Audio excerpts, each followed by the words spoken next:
kontejner, okrenuo vozilo i krenuo ka garaži. Bilo mu je dosta ludaka za tu noć.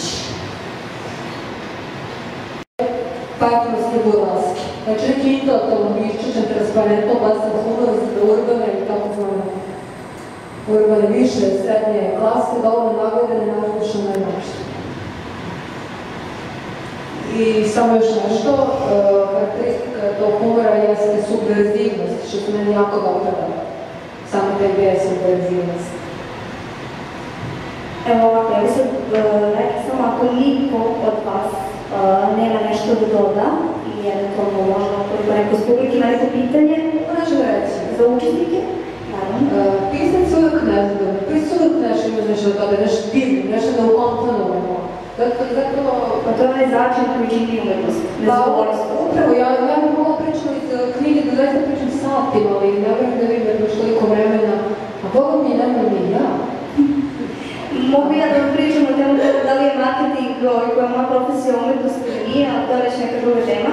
Možda sam skoro izvitovala sa Bogom, pa kažem. Hvala, ja sam jedan što prekiraš. Koji se vama, gospođica Karmanović, priča na opere, mislim, kao... Jao, pa...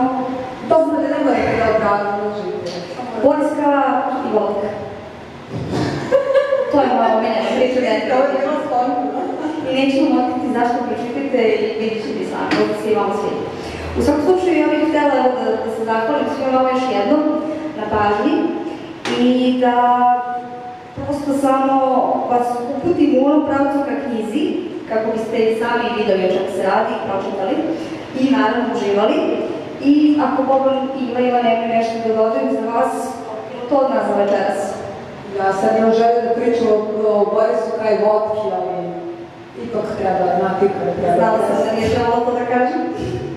To je jedna natalistička priča koja indirektno kaže, ima natalističnu pojentu da ponižen čovek može da se na indirektan način smanji simbolički vodeno od vodi sebe sabi u flaše vode koju ispija gazdarica, koju ispija prethodno gazdarica koja dugove opraša dužniku, ali prvo najprej tako što dužnika ponizi i ima čitavu kolekciju dužnika na svojoj polici. Boriska tu sebe sabio u flašu vodke i tu sam situaciju postavila kao zločinu kazni Dostojevskog, s tim što Boriska je takav lik, takav tip junaka, za razliku Raskolnikova koji je ubio surovu babu Zelenašicu. Boriska želi da zavede babu i da je se umiri zajednički napijenjem.